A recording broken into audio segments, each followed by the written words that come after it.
Hello everyone, இன்னைக்கு என்ன பார்க்க போறோம் அப்படின்னா எடுத்துக்காட்டுகள். அதாவது அத்தியாயம் 7ல பயிற்சி 7.1ல இருக்கக்கூடிய எடுத்துக்காட்டுகள் எல்லாத்துக்கும் சும்மா அட்டகாசமா பதிலளிக்க போறோம். வாங்க வீடியோக்குள்ள போறோம். ஸோ ஃபர்ஸ்ட் எடுத்துக்காட்டு 7.1 என்ன சொல்லியிருக்காங்க அப்படின்னா F of X equal to X square, எக்ஸுங்கிறது 0,2க்குள்ள இருக்குன்னு சொல்லியிருக்காங்க. அந்த மாதிரி இருந்துச்சு அப்படின்னா 0,0.5, 0.5, 1, 1,1.5, 1.5, 2 என்ற உள் இடைவெளிகளில் சராசரி மாறுபாட்டு வீதத்தையும் மற்றும் x ஈக்குவல் டு 0.5, 1, 1.5, 2 புள்ளிகளில் ஏற்படும் கனப்பொழுது மாறுபாட்டு வீதங்களையும் காண்க. அதாவது எஃப் ஆஃப் எக்ஸ்ங்கிறது எப்படி இருக்கும்னு சொல்லிட்டாங்க. அப்படி இருந்துச்சு அப்படின்னா உள் இடைவெளிகளில் சராசரி மாறுபாட்டு வீதம் கண்டுபிடிக்கணும். அது மட்டும் இல்லாம எக்ஸ் 0.5, 1, 1.5, 2 இப்படியெல்லாம் இருக்கும்போது அந்த கனப்பொழுது மாறுபாட்டு வீதம் எப்படி இருக்கும்னு கண்டுபிடிக்கணும். சரிங்க, இப்போ ஃபர்ஸ்ட் அவங்க கொடுத்துருக்கிறத வச்சு ஒவ்வொன்றா கண்டுபிடிக்கலாம். ஃபர்ஸ்ட் அவங்க என்ன கொடுத்துருக்காங்க, F of X equal to X ஸ்கொயர்னு கொடுத்துருக்காங்க. என்ன கொடுத்துருக்காங்க, F of X equal to X ஸ்கொயர்னு கொடுத்துருக்காங்க. கொடுத்துட்டு ஃபர்ஸ்ட் என்ன கண்டுபிடிக்க சொல்லியிருக்காங்க, உள் இடைவெளிகளில் சராசரி மாறுபாட்டு வீதம். உள் இடைவெளிகளில் சராசரி மாறுபாட்டு வீதம் கண்டுபிடிக்கணும். சராசரி மாறுபாட்டு வீதம்.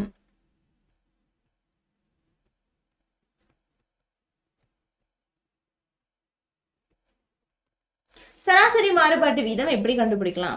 ஒண்ணு இல்லைங்க. இப்ப இங்க புள்ளிகள் என்ன கொடுத்திருக்காங்க, 0,0.5. முதல் புள்ளி என்ன கொடுத்திருக்காங்க, 0,0.5. சோ இதுல நான் உங்களுக்கு தெரியும் சராசரி மாறுபாட்டு வீதத்துக்கான சூத்திரம் என்ன நான் உங்களுக்கு படிக்க வச்சேன். என்னது, S of B minus S of A divided by B minus A. இதை ஏன்னு எடுத்துக்கோங்க, Bன்னு எடுத்துக்கோங்க. இப்போ S of B minus S of A divided by A என்ன அர்த்தம், 0. S of B minus S of A divided by B minus A இல்லையா? So இப்போ S of B minus S of A divided by B minus A என்ன அர்த்தம் உங்களுக்கு வரும், 0.5 minus 0 divided by 0.5 இல்லையா? So அப்போ S of B minus S of A divided by B minus A. படிச்சிருக்கமா, சராசரி வீதம் படிச்சிருக்கமா படிக்கலையா? S of B minus S of A divided by B minus A.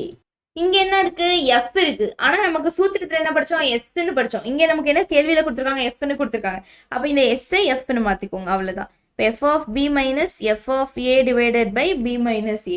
இப்போ F of B என்ன 0.5 minus F of A என்ன 0 by B minus A na 0.5 minus 0. இப்போ F of 0.5. இப்போ F of X என்ன X square. அப்போ F of 0 என்ன 0.5 என்னவா இருக்கும், 0.5 the whole square. அப்போ என்ன வரும், 0.25 வருமா? 0.5 into 0.5 போடுங்க. 5 5s are 25, 2 0 0 5 2 0 0.25 வந்துச்சா? ஸோ அப்போ 0.25 மைனஸ் 0 போட்டிங்கன்னா 0 தான், 0.5 மைனஸ் 0 0.5 தான். அப்போ 0.25 by 0.5. அப்போ 1 டைம் 5 டைம். அப்போ உங்களுக்கு பதில் என்ன, 0.5. ஸோ சராசரி மாறுபாட்டு வீதம் இந்த புள்ளிக்கு என்ன, 0.5. ஸோ இதுதான் பதில். புரிஞ்சுதுங்களா? ஸோ இதே மாதிரி தான் சராசரி வீதம் ஒவ்வொன்றுக்கு கண்டுபிடிக்கணும். அடுத்த புள்ளி எடுத்துக்கோங்க. அடுத்த புள்ளி என்ன கொடுத்துருக்காங்க, 0.5, 1 கொடுத்துருக்காங்க. அடுத்த புள்ளி என்ன கொடுத்துருக்காங்க, 0.5, 1. ஸோ இப்போ அடுத்த புள்ளி 0.5, 1 போட்டுக்கோங்க. ஸோ இந்த புள்ளி போட்டிங்கன்னா என்ன ஆகும், F of B minus F of Aல போடணும். F of B minus F of A divided by B minus Aன்னு போடணும் இல்லையா? ஸோ Bங்கிறது என்ன, இது ஏங்கிறது இது, ஏங்கிறது இது, Bங்கிறது இது. இப்போ F of Bல போட்டால் என்ன வரும், F of 1 minus F of 0.5 divided by 1 minus 0.5. இப்போ F of 1 னா, இப்போ F of X னா என்ன, X square. அப்போ F of 1 னா 1 square. 1 square என்ன 1 தான். ஸோ இப்போ 1 minus F of 0.5 னா 0.5 the whole square. ஏன், F of Xங்கிறது என்ன, X square. அப்போ F of 0.5 னா 0.5 the whole square. அப்போ 0.5 square னா என்ன, 0.25. 0.25 by 1 minus 0.5 0.5 தான். 1ல 0.5 போச்சுன்னா மீதி 0.5 இருக்கும். இப்போ 1ல இருந்து 0.25 போச்சுன்னா 0.75 பேலன்ஸ் இருக்கும். இப்போ 0.75 divided by 0.5 இல்லையா?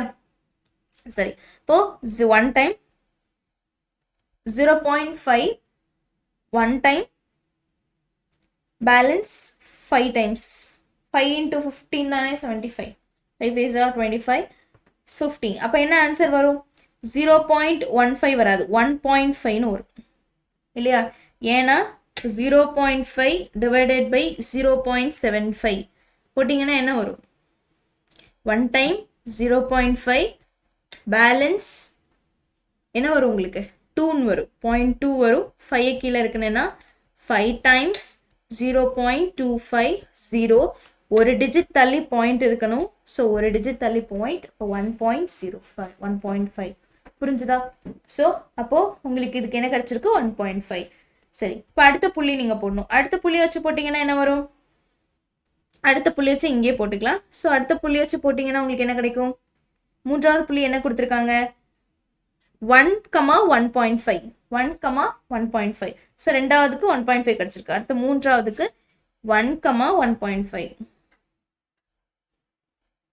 1,1.5. ஸோ இது ஏ, இது பி, திருப்பி அதே மாதிரி போடணும். அப்போ f of b minus f of a divided by b minus a. f of xங்கிறது என்ன? x square. அப்போ f of b னா என்ன?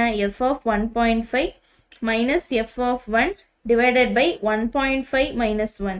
So இப்போ f of 1.5 னா 1.5 the whole square. 1.15 the whole square னா என்ன அர்த்தம்? 1.5 into 1.5 இல்லையா? என்ன வரும்?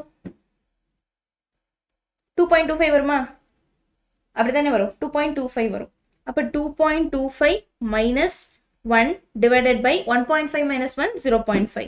ஸோ இப்போ 2.5 minus 1 என்ன? 2.25 minus 1 அப்போ என்ன வரும்? 1.25 வரும். 1.25 divided by 0.5 அப்போ என்ன வரும்? கீழேயும் மேலேயும் 10ஆல பண்ணிக்கலாமா இல்லை 100ஆல பண்ணிக்கலாமா? ஸோ 100ஆல பண்ணிக்கலாமா? ஒன்றும் இல்லை, 0.5 1.25ஆல பண்ணிங்கன்னா ஒரு தடவை, ரெண்டு தடவை போட்டிங்கன்னா என்ன ஆகும்? 1ன்னு வந்துருமா? ஸோ ரெண்டு தடவை போட்டிங்கன்னா 1.0ன்னு வந்துடும். இப்போ பேலன்ஸ் என்ன? 0.25ன்னு வரும். அப்போது 5 டைம்ஸ் போட்டிங்கன்னா 0.25 வந்துடும். ஸோ ஒரு டிஜிட் தள்ளி பாயிண்ட் 2.5ன்னு வரும். ஸோ இப்போ பதில் என்ன? 2.5. ஸோ இப்போ இதுக்கு பதில் 2.5. புரிஞ்சதா? ஸோ இப்போ மூன்றாவது புள்ளி போட்டாச்சு. இப்போ நாலாவது புள்ளி. நாலாவது புள்ளி என்ன கொடுத்துருக்காங்க? 1.5, 2ன்னு கொடுத்துருக்காங்க. ஸோ இப்போ 1.5, 2 1.5, 2 போட்டோன்னா என்ன ஆகும்? 1.5, 2 போட்டோம் அப்படின்னா f of b minus f of a divided by b minus a இல்லையா? ஸோ அப்போ f of b னா இது a, இது b. அப்போ என்ன வரும்? f of 2 minus f of aங்கிறது 1.5. அப்போ f of 1.5 divided by b minus a னா 2 minus 1.5. ஸோ அப்போ f of 2 னா 2 square 4 minus 1.5 the whole square என்ன?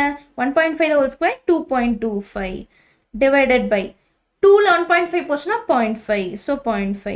இப்போ 4ல இருந்து 2.25 போச்சுன்னா எவ்வளோ வரும்?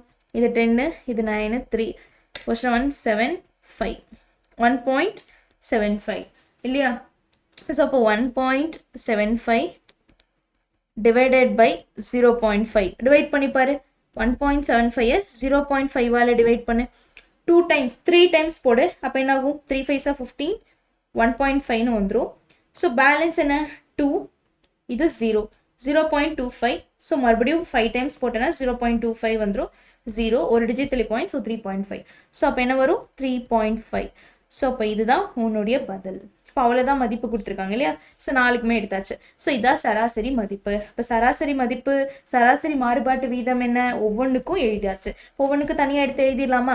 சராசரி மாறுபாட்டு வீதம் ஒவ்வொன்றுக்கு தனியாக எடுத்து எழுதுறதுக்கு முன்னாடி நம்ம இன்னொன்னையும் கண்டுபிடிச்சிடலாம். கணப்பொழுது மாறுபாட்டு வீதமும் கண்டுபிடிச்சிடலாம். கணப்பொழுது மாறுபாட்டு வீதமும் கண்டுபிடிச்சிட்டோம் அப்படின்னா இன்னும் வசதியாக இருக்கும் எடுத்து எழுதுறதுக்கு. சரியா? ஸோ ரெண்டையுமே எடுத்து தனியாக எழுதிடலாம். சரி, இப்போ கணப்பொழுது மாறுபாட்டு வீதம் கண்டுபிடிச்சிடலாம். கணப்பொழுது மாறுபாட்டு வீதம் எப்படி கண்டுபிடிக்கிறது? கணப்பொழுது மாறுபாட்டு வீதம். சோ கணப்பொழுது மாறுபாட்டு வீதம் எப்படி கண்டுபிடிக்கலாம்? ஐடியா இருக்கா? ஆமாங்க. சோ கணப்பொழுது மாறுபாட்டு வீதம் எப்படி கண்டுபிடிக்கலாம் அப்படின்னா ஒன்றும் கிடையாது. நம்மளுடைய ஃபார்முலா யோசிங்க, என்னது? S dash of C. ஆமாங்க, எஸ் ஆஃப் டிக்கு சிக்கு போட்டுருவோம். ஸோ அப்போ எஸ் டேஷ் ஆஃப் சி கண்டுபிடிக்கணும். சரி, இப்போ நம்ம கிட்ட இருக்கிறது என்ன? F of X equal to X ஸ்கொயர்னு இருக்கு. அப்போ F of X equal to X ஸ்கொயர்னு இருக்கு. ஆனால் நமக்கு என்ன வேணும்? டேஷ்ல வேணும். ஒரு தடவை நம்ம அதை வகையிட்டு இருக்கணும். அப்போ நான் எஃப் ஒரு தடவை வகையிடுறேன். அப்போ எஃப் டேஷ் ஆஃப் எக்ஸ் என்ன வரும்? இது X square, X power n formula. அப்போ எக்ஸ் பவர் என் எப்படி எழுதிக்கலாம்? எக்ஸ் பவர் என் எப்படி எழுதிக்கலாம்? என் இன்டூ எக்ஸ் பார் என் மைனஸ் ஒன்னு எழுதிக்கலாம். அப்போ எக்ஸ் ஸ்கொயர் எப்படி எழுதிக்கலாம்? எக்ஸ் ஸ்கொயரை 2 இன்டூ எக்ஸ் பார் 2 மைனஸ் ஒன்னு எழுதிக்கலாம். அப்போ என்ன வரும்? 2 இன்டூ எக்ஸ் பார் 1 பவர் 1 எழுதாமே விட்டுறலாம். 2xன்னே எழுதிக்கலாம், தப்பு கிடையாது. ஸோ இப்போ 2x. புரிஞ்சுதா? சரி, இப்போ அவங்க கொடுத்துருக்க புள்ளிக்கெல்லாம் கண்டுபிடிக்கணும். கணப்பொழுது மாறுபாட்டு வீதங்கள் எக்ஸ் ஒவ்வொன்றுக்கும் கண்டுபிடிக்கணும். எக்ஸ் 0.5 இருக்கும்போது 1 இருக்கும்போது 1.5 இருக்கும்போது 2 இருக்கும்போது 4க்கும் கண்டுபிடிக்கணும். இப்போ எக்ஸ் ஈக்குவல் டு 0.5ன்னு போடலாம். இப்போ எக்ஸ் 0.5ன்னு போட்டோம்னா என்ன ஆகும்? F dash of 0.5 equal to 2 into 0.5. f dash of 0.5 equal to 2 into 0.5. இப்போ 0.5 கூட 2 பண்ணோன்னா என்ன வரும்? 1.01 வந்துடும் இல்லையா? சரி, அடுத்தது எக்ஸுக்கு அடுத்தது என்ன பண்ணும்? 0.5 1. ஸோ 1 போட்டோன்னா என்ன வரும்? 1 போட்டோன்னா f dash of 1 equal to 2 into 1 2ன்னு வந்துடும். சரிங்களா? சரி, அடுத்தது எக்ஸுக்கு என்ன பண்ணும்? 1.5. எக்ஸுக்கு 1.5 போட்டிங்கன்னா என்ன வரும்? f dash of 1.5 equal to 1.5 போட்டிங்கன்னா f dash of 1.5 equal to 2 into 1.5. 2 into 1.5. அப்போ 2 into 1.5 என்ன? 3. 2 into 1.5 3. ஸோ அப்போ 3.0ன்னு வரும். 3ன்னு எடுத்துக்கலாம். அடுத்தது x equal to 2ன்னு போடணும். கரெக்டா? அப்போ x equal to 2ன்னு போட்டால் f dash of 2 equal to 2 போட்டு பாருங்க என்ன வரும்னு? 2 into 2 என்ன வரும்? 4. அப்போ கணப்பொழுது ஒவ்வொன்றுக்கு என்னென்ன கிடைச்சிருக்கு? கணப்பொழுது மாறுபாட்டு வீதம், சராசரி மாறுபாட்டு வீதம் என்னென்ன கிடைச்சிருக்குங்கிறத நம்ம எடுத்து எழுதிடலாம். ஸோ இப்போ ஃபர்ஸ்ட் சராசரி மாறுபாட்டு வீதம்.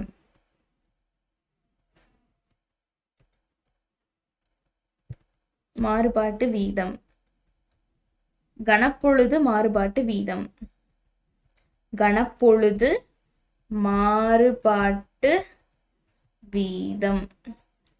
அப்போ சராசரி மாறுபாட்டு வீதம், கணப்பொழுது மாறுபாட்டு வீதம் எடுத்து எழுதிடலாம். ஸோ இப்போ எப்படி எழுதலாம்?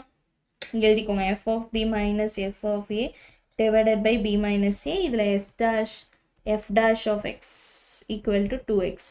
இதை வச்சு தானே போட்டோம். ஸோ அதை எழுதிடணும். இப்போது சராசரி மாறுபாட்டு வீதம் என்ன கிடச்சிது? ஒவ்வொன்றுக்கும் புள்ளிகள் ஒவ்வொன்றுக்கும் 0,0.5க்கு 0,0.5க்கு 0.5, 0,0.5க்கு 0.5. அடுத்தது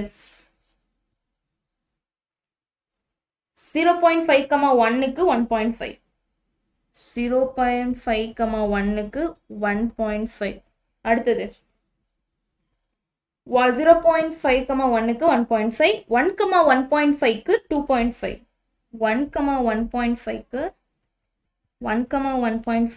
2.5. அடுத்தது என்ன கிடைச்சது? 1.5,2க்கு 3.5, 1.5,2க்கு 3.5. அடுத்தது f dash of x equal to 2x. அதில் x 0.5 இருந்தா f dash of 0.5, f dash of x வந்து 1. ஸோ இப்போ x 0. இப்படி எழுதாதீங்க. 0.5 இருக்கும்போது என்ன கிடைச்சது? 1. 1 இருக்கும்போது 2, 2 இருக்கும்போது 1.5 இருக்கும்போது 3 இல்லையா? 1.5 இருக்கும்போது 3, 2 இருக்கும்போது 4, 2 இருக்கும்போது 4. ஸோ இதெல்லாம் தான் நமக்கு கிடைச்சது இல்லையா? ஸோ எழுதியாச்சு. புரிஞ்சுதுங்களா? ஏதாவது சந்தேகம் இருக்கா? அடுத்தது போலாமா? சரி. ஸோ அடுத்த கேள்வி பார்த்தீங்க அப்படின்னா, எடுத்துக்காட்டு 7.2 என்ன சொல்லியிருக்காங்க அப்படின்னா, இரு முனைகளிலும் காப்பிடப்பட்ட 10 மீட்டர் நீளமுள்ள ஒரு கம்பியின் வெப்பநிலை செல்சியஸில் நீளம் இன்டு சார்பாக T equal to x into 10 minus x என தரப்படுகிறது. கம்பியின் மையப்புள்ளியில் வெப்பநிலை மாறுபாட்டு வீதம் 0 என்பதை நிரூபிக்க. என்ன சொல்லியிருக்காங்க அப்படின்னா, இரு முனைகளிலும் காப்பிடப்பட்ட 10 மீட்டர் நீளமுள்ள ஒரு கம்பியின் வெப்பநிலை செல்சியஸில் நீளம் இன்டு சார்பாக கொடுத்துருக்காங்க. இந்த மாதிரி கொடுத்துருக்காங்க ஒரு கம்பியோட வெப்பநிலை என தரப்படுகிறது. கம்பியின் மையப்புள்ளியில் வெப்பநிலை மாறுபாட்டு வீதம் 0 என்பதை நிரூபிக்க. கம்பியோட மையப்புள்ளியில என்ன சொல்லணும்? கம்பியோட மையப்புள்ளியில வெப்பநிலை எப்படின்னு சொல்லணும்? 0. வெப்பநிலை மாறுபாட்டு வீதம் 0ன்னு சொல்லி நிறுவனம். அதான் நம்மளோட வேலை. புரிஞ்சுதா? சோ இதுக்கு எப்படி கொடுக்கலாம்? யோசிங்க, பதில் எப்படி கொடுக்கலாம்? சோ என்ன பண்ணலாம்? அதாவது 0ன்னு தான் சொல்லணும். ஆனா அவங்க கொடுத்துட்டாங்க வெப்பநிலை, அதாவது ஒரு கம்பியோட வெப்பநிலை செல்சியஸ்ல கொடுத்துட்டாங்க இல்லையா? சோ அதை வச்சு அதை நம்ம 0ன்னு சொல்லணும் இல்லையா? என்ன கொடுத்துருக்காங்க? டீங்கிறது எக்ஸ் இன்டூ 10 டீங்கிறது எக்ஸ் இன்டூ 10 எக்ஸ்ன்னு சொல்லியிருக்காங்க இல்லையா? சரி, இப்போ இந்த எக்ஸை உள்ள பெருக்கிக்கலாம். அப்போ என்ன வரும்? T equal to 10x minus x square. t equal to 10x minus x square. சரி, கம்பியின் மையப்புள்ளியில் வெப்பநிலை மாறுபாட்டு வீதம் 0ன்னு சொல்லணும் இல்லையா? நம்ம சொல்லணும். சரி, இப்போ அந்த கம்பியோட மையப்புள்ளியில் வெப்பநிலை மாறுபாடு, அப்போ இதை வந்து நம்ம ஃபர்ஸ்ட் டிஃப்ரென்ஷியேட் பண்ணிக்கலாம், வகையிடலாம். எதை பொறுத்து? எக்ஸை பொறுத்து டீயை வகையிடணும். வகையிட்டா என்ன வரும்? T dash. டி டேஷ்னா டீயை டிஃப்ரென்ஷியேட் வகையிட்டிருக்கோன்னு அர்த்தம். சரியா? வகையிடும் போது 10x, அப்போ 10 எக்ஸை பொறுத்து பண்றோம். 10ங்கிறது எக்ஸோட கோஎஃபிஷியன்ட், கெழு. இப்போ எக்ஸோட கெழு அப்படியே வந்துடும். எக்ஸை மட்டும் தான் நான் பண்ண போறேன். அப்போ எக்ஸை பொறுத்தே பண்ணா 1 minus X square. X square எக்ஸை பொறுத்து பண்ணா எக்ஸ் பவர் என்ன பண்ணா என்ன? n இன்டூ எக்ஸ் பார் n மைனஸ் 1. அப்போ எக்ஸ் ஸ்கொயரை பண்ணா 2 இன்டூ எக்ஸ் பார் 2 மைனஸ் 1. அப்போ 2xன்னு கிடைக்கும் இல்லையா? So 2x. அப்போ என்ன வரும்? டி டேஷ் அப்படிங்கிறது 10 மைனஸ் 2x. டி டேஷ்ங்கிறது என்னது? 10 மைனஸ் 2x. சரி, இப்போ கம்பியோட நீளம் என்ன சொல்லியிருக்காங்க? 10 மீட்டர். கம்பியோட நீளம் 10 மீட்டர். சரி, இப்போ அவங்க என்ன கேட்டிருக்காங்க? கம்பியின் மையப்புள்ளியில், சென்டர், மையப்புள்ளினா மிட் பாயிண்ட், நடுவுல. அப்போ 10 பாதி என்ன? 5. அதான் எடுக்கணும். ஏன்னா அவங்க மையப்புள்ளியில் வெப்பநிலை மாறுபாடு, கம்பியின் மையப்புள்ளியில் வெப்பநிலை மாறுபாடு வீதம் பாதான் கேட்டிருக்காங்க. அப்ப அந்த கம்பியோட முழு கம்பி 10 மீட்டர். ஆனா அவங்க மையப்புள்ளியில இருந்து கேட்டிருக்காங்க, நடுவுல இருந்து கேட்டிருக்காங்க. இப்ப நடுவுல இருந்து கேட்கும் போது கம்பியோட பாதி தான் எடுக்கணும். அப்ப கம்பி ஃபுல்லா 10, அப்ப பாதினா 5. ஸோ அப்போ எக்ஸ் ஈக்குவல் டு 5ன்னு போடணும். அப்போ என்ன வரும்? T dash equal to 10 minus 2 into 5 வருமா? 10 மைனஸ் 2 இன்டூ 5. இப்போ டி டேஷ் ஈக்குவல் டு என்ன வரும்? 10 மைனஸ் 2 5 ஆர் 10 மைனஸ் 10. அப்போ டி டேஷ் ஈக்குவல் டு 0. அவங்க என்ன சொல்லியிருந்தாங்க நம்மள? அதாவது வெப்பநிலை மாறுபாட்டு வீதம் 0 என நிறுவுக. அப்போ 0ன்னு தான் சொல்லியிருந்தாங்க. அப்ப நம்ம 0ன்னு சொல்லியாச்சு. புரிஞ்சுதா? அடுத்தது எடுத்துக்காட்டு 7.3 என்ன சொல்லியிருக்காங்கன்னா, ஒரு ஆங்கில தேர்விற்கு ஒருவர் 100 சொற்களை கற்கிறார். ஒரு ஆங்கில தேர்விற்காக ஒருத்தவங்க வந்து 100 வேர்ட்ஸை வந்து கற்கிறாங்க. கற்ற பின் T நாட்களுக்கு பிறகு அவர் நினைவில் இருக்கும் சொற்களின் எண்ணிக்கை கொஞ்ச நாள், T நாள்னு சொல்லிட்டாங்க. அப்ப எவ்வளவு நாள் நமக்கு தெரியாது. ஸோ அந்த T நாளுக்கு அப்புறம் அவர் நினைவில் இருக்கக்கூடிய சொற்களோட எண்ணிக்கை என்ன அப்படின்னா இதுன்னு சொல்லியிருக்காங்க. இப்ப கற்ற பின், இப்ப ஃபுல்லா கத்து முடிச்ச பிறகு 2 நாட்களுக்கு பிறகு அவர் சொற்களை மறப்பதன் வீதம். அவர் கத்துட்டு 100 வேர்ட்ஸ் கத்துட்டு 100 சொற்களையும் கத்துட்டு 2 நாளுக்கு அப்புறம் அவரு எவ்வளோ சொற்களை மறந்திருப்பாருன்னு கேக்குறாங்க. சோ அந்த எவ்வளோ சொற்களை மறந்திருப்பாரு அப்படின்னு கேக்குறாங்க. சரி, என்ன கொடுத்திருக்காங்க? சோ உங்க நினைவில் இருக்கும் சொற்களின் எண்ணிக்கை என்ன கொடுத்திருக்காங்க? W of T equal to என்ன கொடுத்திருக்காங்க? 100 into 1 minus 0.1 T the whole square இல்லையா? சரி, இப்போ W of T என்ன கொடுத்திருக்காங்க? 100 into 1 minus 0.1 into T the whole square னு கொடுத்திருக்காங்க. சரியா? இருக்கட்டும். இப்போ இதுக்கு நம்ம வகையிடுதல் எடுக்கணும். எடுத்தாதான் நமக்கு தெரியும் இல்லையா? ஸோ இப்போ வகையிடுதல் எடுக்கலாம். வகையிடுதல் எடுத்தோன்னா என்ன வரும்? 100. இதை ஃபுல்லாக எக்ஸ்ன்னு எடுத்துக்கோங்க. அப்போ எக்ஸ் ஸ்கொயர்னா எக்ஸ் ஸ்கொயரை வகையிட்டோன்னா என்ன வரும்? 2 into x bar 2 minus 1. அப்போ 2 into x bar. xங்கிறது என்ன இந்த இடத்துல 1 minus 0.1 into t. n minus 1னா 2 minus 1. 2 minus 1னா 1 தான். பிரச்சனை இல்லை, போட தேவையில்லை. இப்போ நான் எந்த ட்ரீட் பண்ணியிருக்கேன் எக்ஸா 1 minus 0.1 t. அதை நான் தனியாக எடுத்து பண்ணல வகையிடுதல். ஸோ தனியாக ஒரு மாறிலியை வகையிட்டோன்னா அதனுடைய மதிப்பு என்ன 0 மைனஸ். இப்போ டீயை பொறுத்து இதை பண்ணோன்னா கெழு டீயோட கெழு அப்படியே வந்துடும். இப்போ டீயை பொறுத்தே பண்ணால் 1 இப்போ இன்டூ 1. அப்போ 0 minus 0.1 into 1 0 minus 0.1 which is equal to minus 0.1. அப்போ அந்த மைனஸ் 0.1 இது கூட பெருக்கிடணும் இல்லையா? நான் அப்படி தானே சொல்லி கொடுத்துருக்கேன். சரி, இப்போ கவனிங்க. 100 into 2 200. So 200 into minus 0.1 into 1 minus 0.1 into t இல்லையா? ஸோ 200 into minus 0.1 என்ன வரும் minus 20 வரும் இல்லையா? ஸோ அப்போ எப்படி எழுதிக்கலாம் minus 20 into 1 minus 0.1 into t. இந்த t உள்ளதான் வரும், வெளியே வராது. சரியா? சரி, இப்போ இது வரைக்கும் இருக்கட்டும். என்ன விஷயம் சொல்லியிருக்காங்க, 2 நாட்களுக்கு அப்புறம் அவரை சொற்கள் எவ்வளோ மறந்துருப்பாருன்னு கேட்குறாங்க. 2 நாட்களுக்கு அப்புறம். அப்போ நம்ம என்ன பண்ணலாம், t equal to 2ன்னு போடலாம். ஏன்னா 2 நாளுக்கு அப்புறம் அவளை எவ்வளோ மறந்துருப்பாருன்னு கண்டுபிடிக்கிறதுக்காக. இப்போ என்ன வரும், w dash of t equal to minus 20 into 1 minus 0.1 into 2 வருமா? சரி, இப்போ மைனஸ் 20 into 1 மைனஸ், இப்போ 0.1 into 2 போட்டால் 0.2. ஸோ 0.2. அப்போ 1ல 0.2 போச்சுன்னா 0.8 இல்லையா? ஸோ அப்போ மைனஸ் 20 into 0.8. அப்போ 20 into 0.8 என்ன 16 இல்லையா? ஸோ போட்டு பாருங்க, 20 into 0.8 0 8 to 16 0 0. ஸோ 0 6 1. ஸோ ஒரு டிஜிட் தள்ளி பாயிண்ட் வைக்கணும், 16 தான் வரும் இல்லையா? ஸோ இப்போ 16 இங்கே முன்னாடி ஒரு மைனஸ் இருக்கும். So minus 16.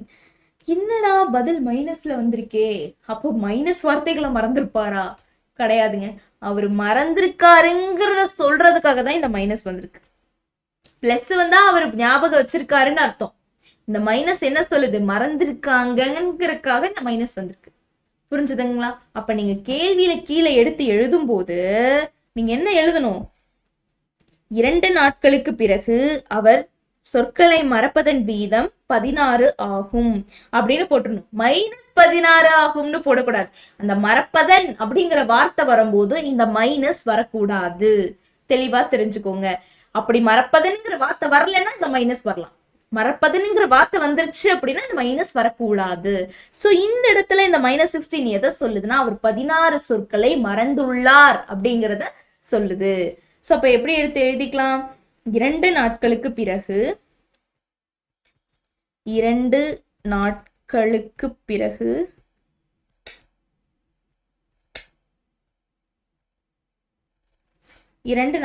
பிறகு அவர் சொற்களை மறப்பதன் வீதம்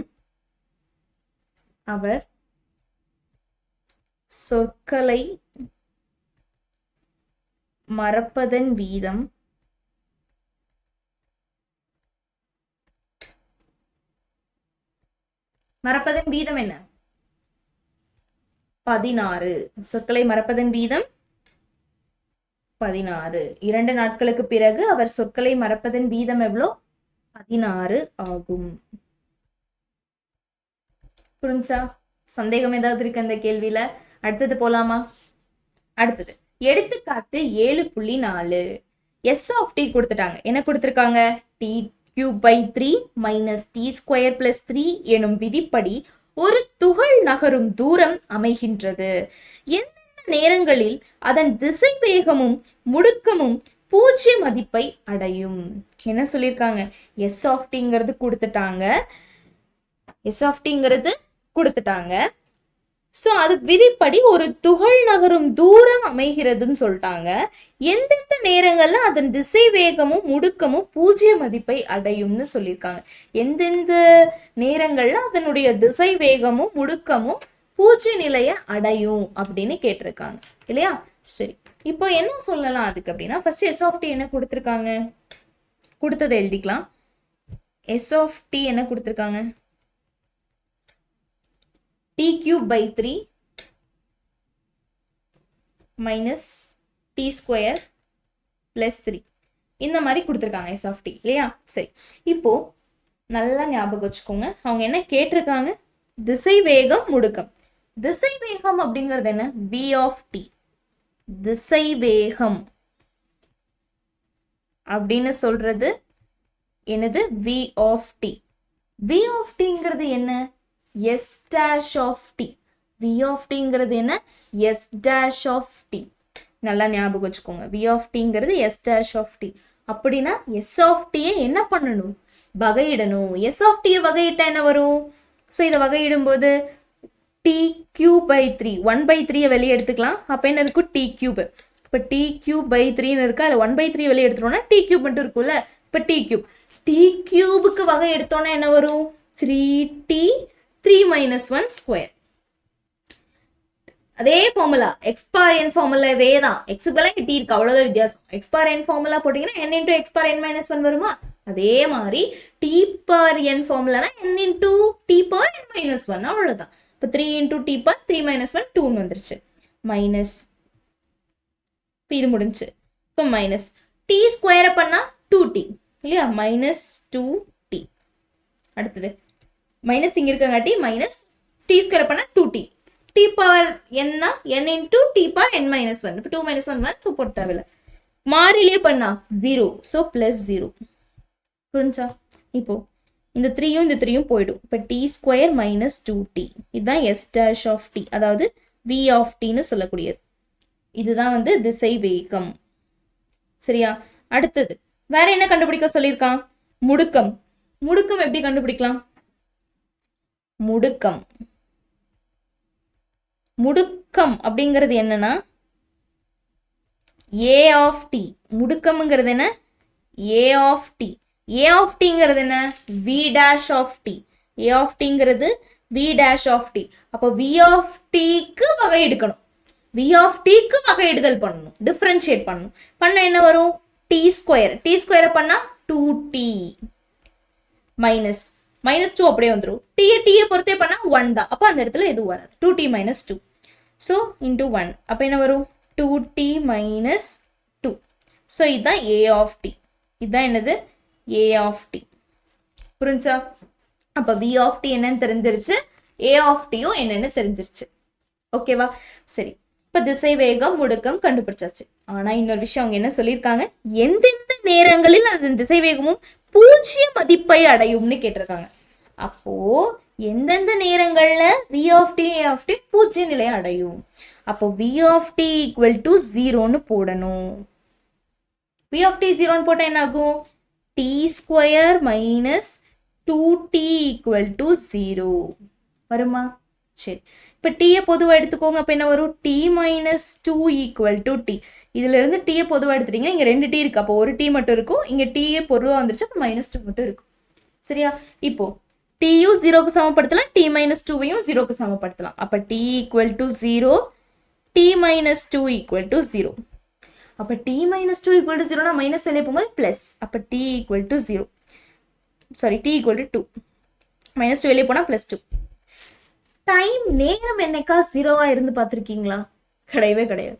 அப்போ டி 0வா இருக்க சாத்தியமில்லை, டி 0வா இருக்க சாத்தியமில்லை. அப்போ 2வா தான் இருந்திருக்க முடியும். ஸோ அப்போ அவங்க என்ன கேட்டிருக்காங்க, 2 நேரம், அதாவது எந்தெந்த நேரங்களில் அதன் திசை வேகம் முடுக்கம் 0 மதிப்பை அடையும். இப்போ டி இது எதுக்கு கண்டுபிடிச்சிருக்கோம், திசை வேகம்க்கா. திசை வேகம்க்கு அடுத்தது முடக்கம்க்கு கண்டுபிடிக்கணும். முடக்கம்க்கு கண்டுபிடிச்சா என்ன வரும், டி ஈக்குவல் டு 2 எனும் போது திசை வேகம் இங்க எழுதிக்கோங்க. டி ஈக்குவல் டு 2 எனும் போது திசை வேகம் 0 மதிப்பை அடையும்.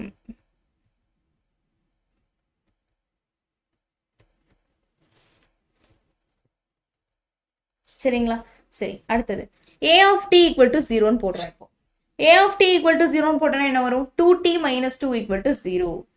2t minus 2 equal to 0. minus 2 வெளியே போச்சுனா plus 2. அப்ப 2t equal to 2. அப்ப t equal to 2. இந்த 2 பெருக்கல் இருக்கீங்க வந்து வகுத்தல். அப்ப 2 by 2.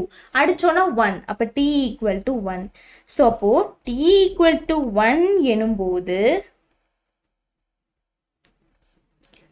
முடுக்கம் பூஜ்ஜிய மதிப்பை அடையும். முடுக்கம் பூஜ்ஜிய மதிப்பை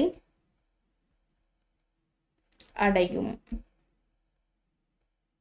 புரிஞ்சா? முடுக்கம் எப்ப அடையும், திசைவேகம் எப்ப பூஜ்ஜிய நிலை அடையும்னு சொல்லியாச்சு. சந்தேகம் ஏதாவது இருக்கா? இது ரொம்ப முக்கியமான கேள்வி, நல்லா பார்த்துக்கோங்க. அடுத்தது போலாமா? சரி, அடுத்தது பார்த்தீங்கன்னா எடுத்துக்காட்டு 7.5 ரொம்ப ரொம்ப முக்கியமான எடுத்துக்காட்டு. தரையிலிருந்து மேல் நோக்கி சுடப்படும் ஒரு துகள் S அடி உயரத்தை t வினாடிகளில் சென்று அடைகிறது. தரையிலிருந்து மேல் நோக்கி சுடப்படும் ஒரு துகள் வந்து S அடி உயரத்தை t வினாடியில சென்று அடைகிறதுன்னு சொல்றாங்க. ஆனா இங்க S of tங்கிறது என்ன கொடுத்திருக்காங்கன்னா 128t minus 16t squareன்னு கொடுத்திருக்காங்க. சரி, துகள் அடையும் அதிகபட்ச உயரத்தை கணக்கிடுக. அந்த துகள் அடையக்கூடிய அதிகபட்ச உயரம் என்னவா இருக்கும் அதை கணக்கிடுகன்னு சொல்லியிருக்காங்க. தரையை தொடும்போது திசை வேகம் என்னவா இருக்கும்னு கேட்டிருக்காங்க. ஸோ 2 கேள்வி கேட்டிருக்காங்க. ஃபர்ஸ்ட் நம்ம அவங்க கொடுத்துருக்கிறத எழுதிடலாமா? என்ன கொடுத்துருக்காங்க? S of t அப்படிங்கிறது என்னென்னு கொடுத்துருக்காங்க? 128t minus 16t square இல்லையா? ஸோ இதான் கொடுத்துருக்காங்க. சரி, இப்போ அதிகபட்ச உயரத்தை அடையும் போது துகளின் திசை வேகம் எப்படி இருக்கும்? துகளின் திசை வேகம் அதிகபட்ச உயரத்தை அடையும் போது துகளோட திசை வேகம் எப்படி இருக்கும்? v of tன்னு இருக்கும். v of tங்கிறது என்னன்னு சொல்லியிருக்கேன்? s dash of tன்னு சொல்லியிருக்கேன். அப்போ v of tங்கிறது எப்படி இருக்கும்? அதாவது நீங்க எழுதணும், அதிகபட்ச உயரத்தை அடையும் போது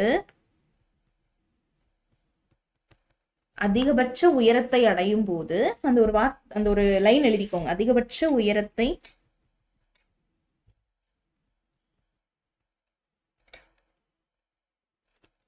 அடையும் போது துகளின் திசை வேகம்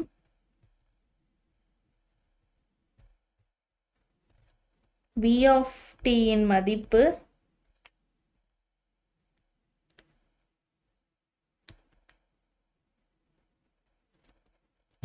பூஜ்ஜியமாகும்.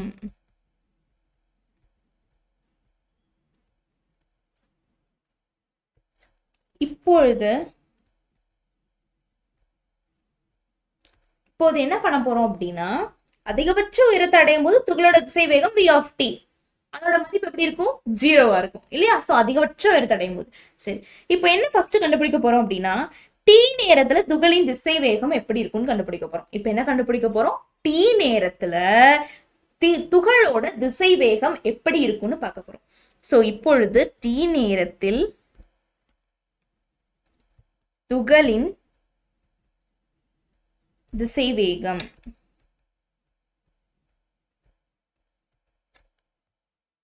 t நேரத்தில் துகளின் திசை வேகம் எப்படி இருக்கும்? ஒன்னும் இல்லை. இப்போ v of tங்கிறது என்ன? s dash of t. s dash of tனா s of t வகையிடணும் இல்லையா? ஸோ இப்போ s of t வகையிடும் போது என்ன வரும்? t ஓட கெழுவை அப்படியே எழுதிடணும். t பொறுத்தே பண்ணா 1 மைனஸ் t ஸ்கொயரோட கெழுவை அப்படியே எழுதிடணும் -16. இப்போ t ஸ்கொயரை பண்ணோம்னா 2t per 2 minus 1 2t தான் வரும். சரியா? இப்போ 128 into 1 128 minus 16 into 2 32.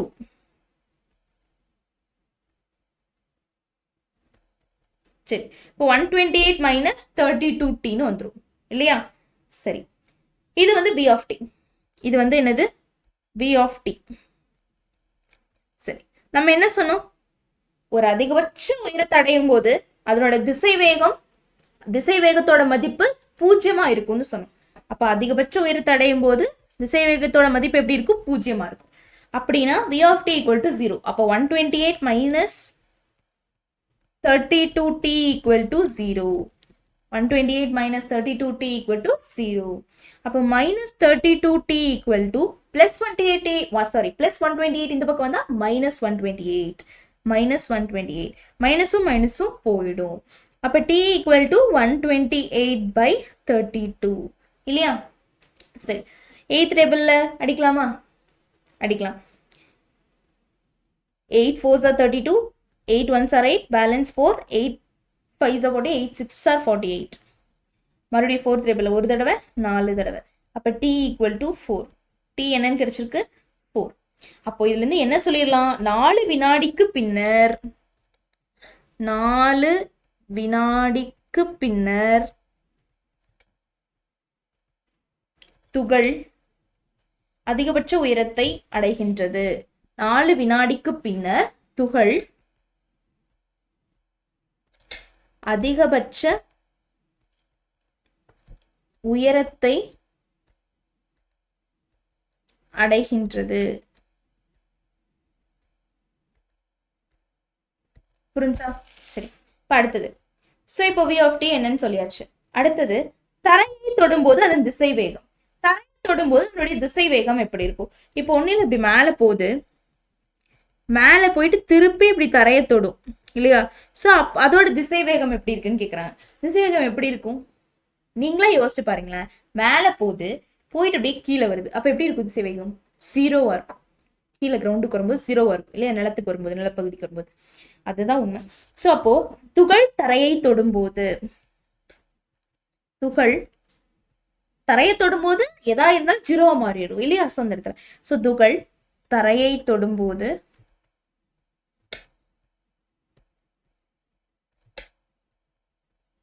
s equal to 0ன்னு எழுதிக்கும். துகள் தரையை தொடும்போது s equal to 0 ஆகும். s equal to 0னா s of t என்னன்னு வச்சிருக்கோம்? 128t minus 16t square equal to 0. அப்போ s of t யும் 0 தான். அப்போ 128t minus 16t square equal to 0. இப்போ இதுல இருந்து t பொதுவா எடுத்துக்கலாமா? அது சரி, t பொதுவா எடுத்தோன்னா என்ன வரும்? 16 4 8 கூட காமன் எடுத்துக்கலாம். 8t பொதுவா எடுத்துக்கோங்க. அப்போ என்ன வரும்? 8t பொதுவா எடுத்துட்டா என்ன வரும்னு கேட்டேன். 16 into 4 போட்டு பாரு. 16 into 4 4 6 are 24, 4 5 64 தானே வரும். சரி, 8t பொதுவா எடுத்துக்கலாம். அப்போ இங்க என்ன இருக்கும்? 8 2s are 8, 1s are 8, balance 4, 8 6 are 48. 16 minus 8t, 8 2s are 16ல 2t equal to 0 வருமா? சரி, அப்போ 8t equal to 0ன்னு ஒன்று வரும். 16 minus 2t equal to 0ன்னு ஒன்று வரும். வருமா? சரி, அப்போ t equal to 0. 8 பெருக்கல் இருக்கு, இந்த பக்கம் தான் வகுத்தல். ஸோ 0 எதால வகுத்தாலும் 0 தான். அடுத்தது 16 equal to 2t. அப்போ 16 by 2 equal to t. அப்போ t எப்படி இருக்கும்? இது பெருக்கல் இருக்கு, இந்த பக்கம் தான் வகுத்தல். இப்போ 16 by 2 equal to t. இப்போ 2 ஒரு தடவை 8 தடவை இல்லையா? ஸோ அப்போ t equal to 8. அப்போ t equal to 8. அப்போ tங்கிறது 8. tங்கிறது 0ங்கிறது சாத்தியம் இல்லை. tங்கிறது 0ங்கிறது சாத்தியம் இல்லை. அப்போ இதுலேருந்து என்ன தெரியுது? t 8 வினாடி, தரையினை துகள் 8 வினாடிகளில் தொடுகிறது. இப்போ எழுதணும். எப்படி எழுதலாம்? தரையினை துகள் t equal to 8 வினாடிகளில் தொடுகிறது. திசை வேகம் எப்படி இருக்கும்? அது தரையை தொடும்போது, அதனுடைய திசை வேகம் எப்படி இருக்கும்? அது கேட்டிருக்காங்களா? தரையை தொடும்போது திசை வேகம் v of t கொண்டு போய் t பதிலா 8 போடுங்க. அது எப்படி எழுதலைங்க? கொஸ்டின்லேயே இருக்கும் பாருங்க. தரையை தொடும்போது அதன் திசை வேகம். தரையினை தொடும்போது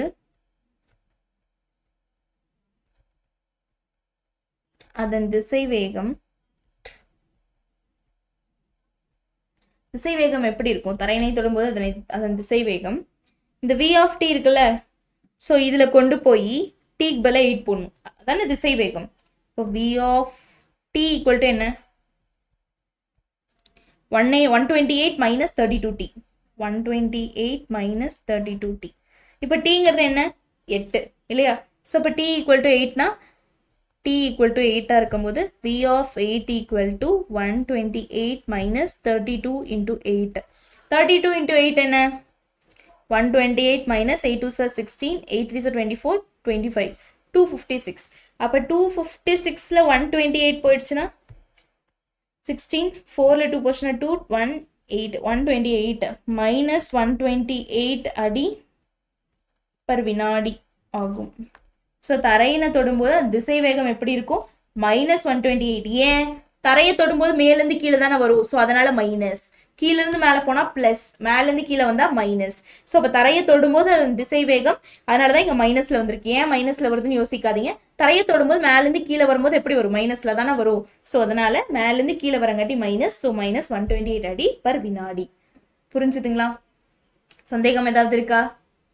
சரி, அடுத்தது 6வது கேள்வி. என்ன சொல்லியிருக்காங்க அப்படின்னா, t greater than or equal to 0 எனும் எந்நேரத்திலும் ஒரு துகளின் நிலை கொடுத்துட்டாங்க எனும்படி கிடைமட்ட கோட்டில் ஒரு துகள் நகர்கிறது. இந்த மாதிரி ஒரு கிடைமட்ட கோட்டில் ஒரு துகள் நகர்ந்துட்டு இருக்கு. இங்கு s என்பது மீட்டரிலும் t வினாடிகளிலும் கணக்கிடப்படுகிறது. எஸ்ங்கிறது மீட்டர்லையும் டீங்கிறது வினாடியிலையும் கணக்கிடப்படுகிறதுன்னு சொல்லிட்டாங்க. துகள் ஓய்வடையும் போது நேரம் என்ன? துகள் திசை மாறும் போது நேரம் என்ன? முதல் 2 வினாடிகளில் துகள் பயணிக்கும் மொத்த தூரம் எவ்வளவு? இந்த மாதிரி 3 கேள்வி கேட்டிருக்காங்க. சரி, ஃபர்ஸ்ட் அவங்க கொடுத்திருக்கிறது என்னன்னு எழுதிடலாம். ஸோ அந்த கிடைமட்ட கோட்டில் அந்த துகள் நகரக்கூடிய நிலைய ஒரு சமன்பாட்டில் கொடுத்திருக்காங்க. ஸோ அந்த சமன்பாட்டை எடுத்து எழுதிக்கலாம். அப்ப s of t equal to என்ன கொடுத்திருக்காங்க? t cube minus 6t square plus 9t plus 1 இந்த மாதிரி கொடுத்துருக்காங்க இல்லையா? சரி, இப்போ s of t கொடுத்தாச்சு. இப்போ இங்க s மீட்டர்ல இருக்குன்னு சொல்றாங்க, t வினாடியில கணக்கெடுக்கப்படுது அப்படின்னு சொல்றாங்க. துகள் ஓய்வடையும் போது நேரம் என்ன? அந்த துகள் ஓய்வடையும் போது நேரம் என்னன்னு கேட்டிருக்காங்க. சரி, அப்படின்னா நம்ம என்ன கண்டுபிடிக்கணும்? v இல்லையா? ஸோ அந்த விசையை கண்டுபிடிக்கணும். சரி, அப்போ அது கண்டுபிடிக்கிறதுக்கு விங்கிறது என்ன? s dash of t. அப்போ விங்கிறது என்ன? விங்கிறது s dash of t. சரி, இப்போ s dash of t னா s ஒரு தடவை வகையிடணும் இல்லையா? ஸோ வகையிட்ட என்ன வரும்? 3t ஸ்கொயரா? t கியூப் பண்ணா t பவர் n. அப்போ n into t power n minus 1. அப்போ 3 into t power 3 minus 1 2 minus 6 into இந்த 2 பண்ணோம்னா 2 into t power 1 வந்துடும். 2 minus 1 1 வந்துடும். ஸோ 1 போட வேணாம், டீனே போட்டுக்கோங்க. அடுத்தது டீயை பொறுத்து டீயே பண்ணும்போது 1 வந்துடும். மாறிலியை பண்ணா 0. அப்போ v என்ன வரும்? 3t square 6 2s are 12 minus 12t plus 9. So v கிடைச்சிருச்சு. சரி, இப்போ அவங்க என்ன கேட்டிருக்காங்க? ஓய்வடையும் போது நேரம். ஓய்வடையுதுன்னா என்ன? v 0 ஆகுதுன்னு அர்த்தம். ஓய்வடைனா அந்த இடத்துல திசை நோக்கி கிடையாது. ஸோ அப்போ அந்த இடத்துல என்ன அர்த்தம்? அந்த இடத்துல திசை வேகம் கிடையாது. அப்போ அது என்ன ஆகும்? ஓய்வடைனா திசை வேகம் கிடையாது. அப்போ v 0 ஆயிரும். ஸோ அப்போ v 0. v 0 ஆச்சுன்னா என்ன ஆகும்? 3t square minus 12t plus 9 equal to 0. So இது எல்லாமே 3 டேபிளில் வரும். 3 டேபிள் அடிச்சிடலாமா? ஸோ எல்லாத்தையும் 3 டேபிளில் வகுத்துருங்க. வகுத்தீங்கன்னா என்ன வரும்? t square minus 4t plus 3 equal to 0. இப்போ பாருங்க, பெருக்குனா 3, கூட்னா மைனஸ் 4. 3 1s are 3, கூட்னா மைனஸ் 4. அப்போ மைனஸ் இன்டூ மைனஸ் போட்டுக்கோங்க. அப்போ பெருக்குனீங்கன்னா மைனஸ் 3 இன்டூ மைனஸ் 1 பிளஸ் 3 ஆயிரும். கூட்டினீங்கன்னா மைனஸ் 3 மைனஸ் 1 மைனஸ் 4 வந்துடும். சரி, இப்போ இது எப்படி எழுதிக்கலாம்? t minus 3 t minus 1 equal to 0 வந்துருமா? சரி, இப்போ அப்ப t minus 3 equal to 0 t minus 1 equal to 0. இப்போ minus 3 வெளியே வந்தா plus 3, அப்ப t equal to 3. minus 1 வெளியே வந்தா plus 1, அப்ப t equal to 1. ஸோ அப்போ tக்கு 2 மதிப்பு கிடைச்சிருச்சு. சரி, இப்போ tயோட 2 மதிப்பு தான். துகள் ஓய்வடையும் போது நேரம் என்ன அப்படின்னா, துகள் ஓய்வடையும் போது நேரம்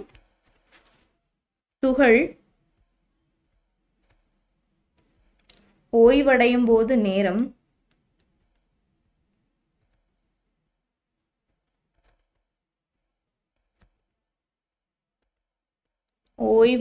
போது நேரம் என்ன? t equal to 3, 1. 1, 3.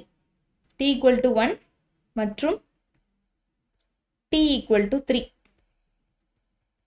t equal to 1 மற்றும் t equal to 3. சரியா? சரி, அடுத்த கேள்வி என்ன கேட்டிருக்காங்க? துகள் திசை மாறும் போது நேரம் என்ன? ஓய்வடையும் போது இந்த நேரம், இப்ப திசை மாறும் போதும் அதே நேரமா தான் இருக்கும் இல்லையா? சோ ஒரு திசையிலிருந்து ஓய்வுக்கு வருது இல்லையா? அப்போ அதுவும் அதே நேரமா தான் இருக்கும். அப்போ துகள் திசை மாறும் போது நேரம்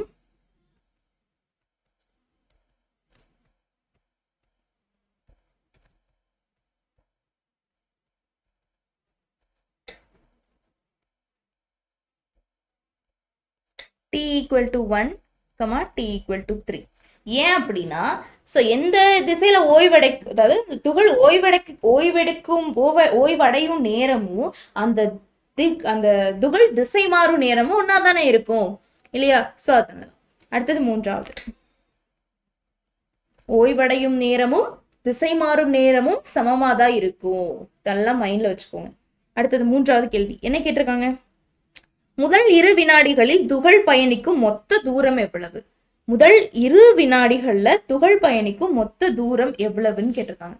முதல் 2 வினாடிகள். அப்போ துகள் எப்படி போகுது?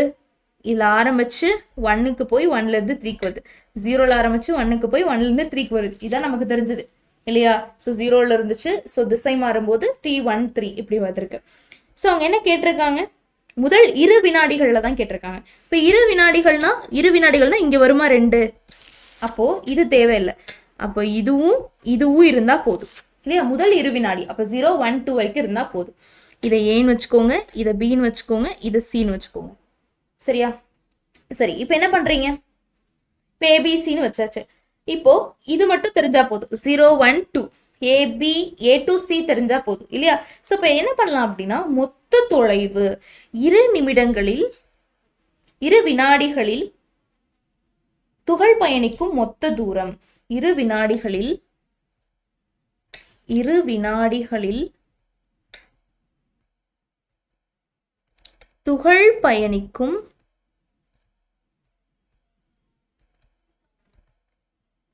மொத்த தூரம் எப்படி இருக்கும் அப்படின்னா, நல்லா கவனிங்க. மாடுலஸ் போட்டு minus modulus, sorry plus modulus. சரியா? என்னன்னு பாருங்க. ஃபர்ஸ்ட் நல்லா கவனிங்க. ஃபைனல் நம்ம சொல்லியிருக்கோம் s of b minus s of a தான் சொல்லியிருக்கோம் இல்லையா? ஸோ அப்போ இது a இது bன்னு எடுத்துட்டீங்கன்னா 1 0. அப்போ s of 1 minus s of 0. அப்போ s of 1 minus s of 0. அதே தான். அடுத்தது இதுக்கும் பார்க்க போறோம், bக்கும் cக்கும். அப்போ இது a இது b. அப்போ s of 2 minus s of 1. கரெக்டா? s of 2 minus s of 1. So இது ரெண்டையும் கூட்டணும்னா அந்த 0லேருந்து b அந்த 2 நிமிடங்கள் கிடைச்சிரும். புரிஞ்சுதா? சரி, இப்போ அதுக்கு நமக்கு என்னெல்லாம் வேணும்? s of 0 வேணும், s of 1 வேணும், s of 2 வேணும். நமக்கு s of t என்னன்னு தெரியும். s of t இங்க கொடுத்துருக்காங்க. என்ன கொடுத்துருக்காங்க? t cube. s of t equal to t cube minus 6t square minus 60 square plus 90 plus 1 plus 90 plus 1 இப்படி கொடுத்துருக்காங்க இல்லையா? ஸோ இது வந்து s of t இல்லையா? சரி, இப்போ எஸ் ஆஃப் டி நமக்கு இப்படி கொடுத்துருக்காங்க. இப்போ என்ன பண்ண போறோம் அப்படின்னா எஸ் ஆஃப் டி கொடுத்துட்டாங்க. இப்போ நான் டீக்கு பதிலாக 1 போட போறேன். டீக்கு பதிலாக 1 போட போறேன். 1 போட்டோன்னா என்ன ஆகும்? எஸ் ஆஃப் 1 ஈக்குவல் டு 1 போட்டோன்னா 1 cube 1 minus 6 into 1 plus 9 into 1 plus 1 இல்லையா? ஸோ இப்போ என்ன வரும்? 1 6 இன்ட்டு 1 6 9 இன்ட்டு 1 9 பிளஸ் 1 இல்லையா? சரி, அடுத்தது 1 1 plus 1 2 2 plus 9 2 plus 9 11 11 minus 6 11 minus 6 5. So S of 1 என்ன 5. அடுத்தது S of 1 வந்து 5 கண்டுபிடிச்சாச்சு. S of 0 கண்டுபிடிச்சலாம். S of 0 னா இதுல ஃபுல்லா 0 போடணும். இப்போ 0 minus 6 into 0 plus 9 into 0 plus 1. அப்போ 0 கூட எதை பெருக்கினாலும் 0 தான். அப்போ 0 minus 0 plus 0 plus 1. 0 கூட plus 1 வந்தா plus 1. So plus 1. So இப்போ S of 0 என்ன 1. இப்போ S of 0 கிடைச்சாச்சு. S of 1 கிடைச்சாச்சு. S of 0 கிடைச்சாச்சு. இப்போ S of 2 மட்டும் கண்டுபிடிச்சா போதும். அப்போ S of 2 னா என்ன வரும்? S of 2 னா டேக் பல 2 போடணும். அப்போ 2 கியூப் என்ன 8 மைனஸ் 6 into 2 ஸ்கொயர் 2 ஸ்கொயர் என்ன 4. அடுத்தது பிளஸ் 9 into t னா என்ன 2 இல்லையா? ஸோ இப்போ t இந்த இடத்துல 2 தானே. அப்போ 9 into 2 plus 1. இப்போ என்ன வரும்? 8 6 4s are 24 minus 24 plus 9 2s are 18 plus 1. So 19 plus 8 26 இல்லையா? So 26 plus 1 27 27 minus 24 3. So அப்போ S of 2 வந்து 3. S of 2 என்ன கிடைச்சிருக்கு? 3 கிடைச்சிருக்கு. இப்போ S of 1 S of 0 S of 2 மூணுமே கிடைச்சிருச்சு இல்லையா? சரி, இப்போ இதை கொண்டு போய் இது 1ன்னு வச்சுக்கோங்க. 1ல் பயன்படுத்துங்க, என்ன வரும்னு பார்க்கலாம். சமன்பாடு 1 என்ன வரும்? மொத்த தூரம் என்னன்னு வரும்? S of 1 என்ன 5 மைனஸ் S of 0 என்ன 1 பிளஸ் S of 2 என்ன 3 மைனஸ் S of 1 என்ன 5 இல்லையா? சரி, 5 minus 1 4 plus 3 minus 5 minus 2. So இந்த மட்டுமலி இந்த மாடோட மதிப்பு என்ன? மைனஸாக இருக்கிறது கூட ப்ளஸ்ஸாக மாற்றி கொடுத்துரும். ஸோ அப்போ 4 minus 2ல் வந்து +2 ஆகிடும். 4 plus 2 இப்போ எவ்வளோ? 4 plus 2 என்ன வரும்? 6. இப்போ 6 6 எஸ் எதில் இருக்குன்னு சொல்லியிருந்தாங்க கேள்வியிலேயே, மீட்டரில், டி வந்து வினாடியில். அப்போ 6 மீட்டர் பர் வினாடி. புரிஞ்சா? ஸோ நம்மளுக்கு ஆன்சர் இருக்கா? ஸோ அவங்க என்ன மொத்த தூரம் தானே கேட்டிருக்காங்க மூன்றாவது. ஸோ மொத்த தூரம்க்கு என்ன பயணிக்கும் மொத்த தூரம் எவ்வளவு? 6 மீட்டர்.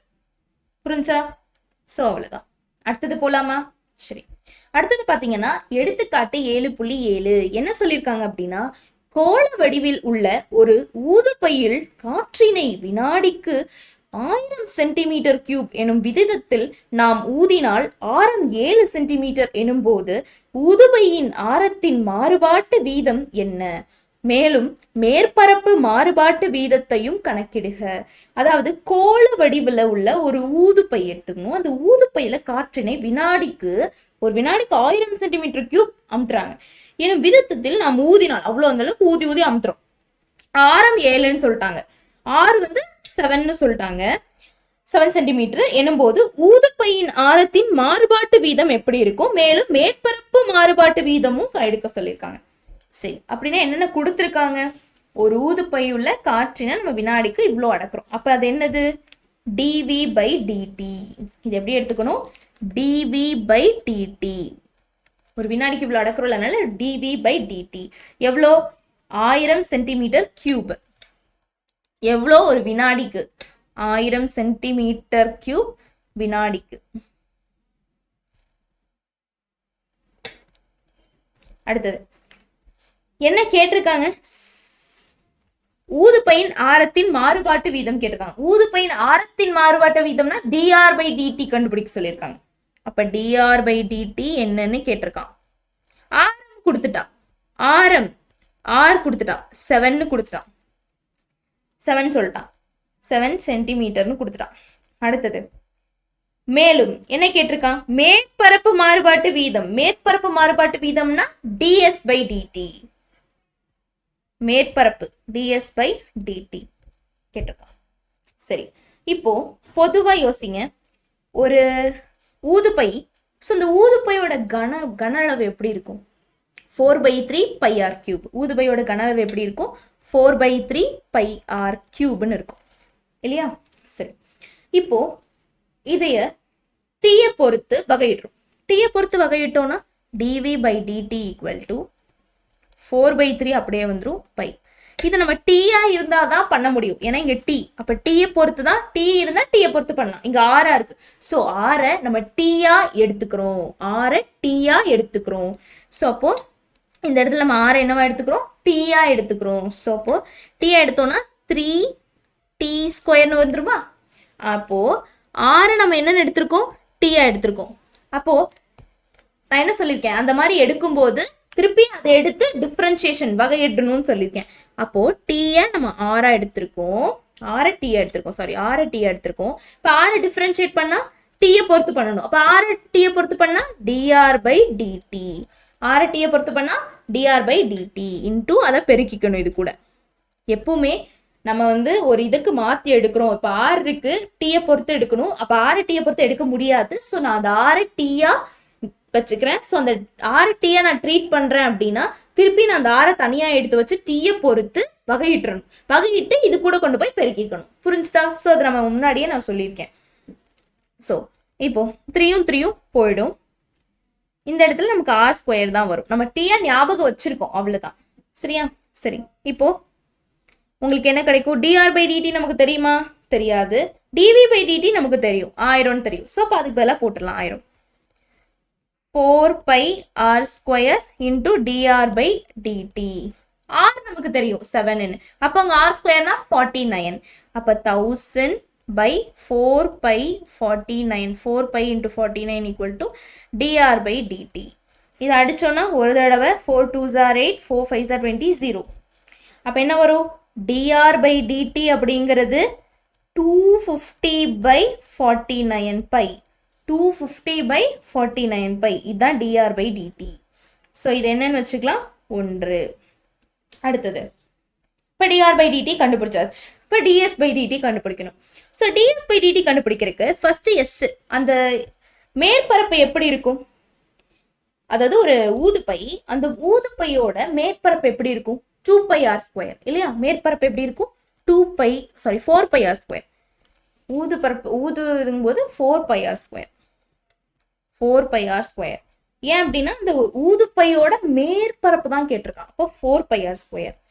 சரி, இப்போ இதை வந்து எஸ் பொறுத்து நம்ம வகையிடுறோம். எஸ் பொறுத்து வகையிட்டோன்னா என்ன வரும்?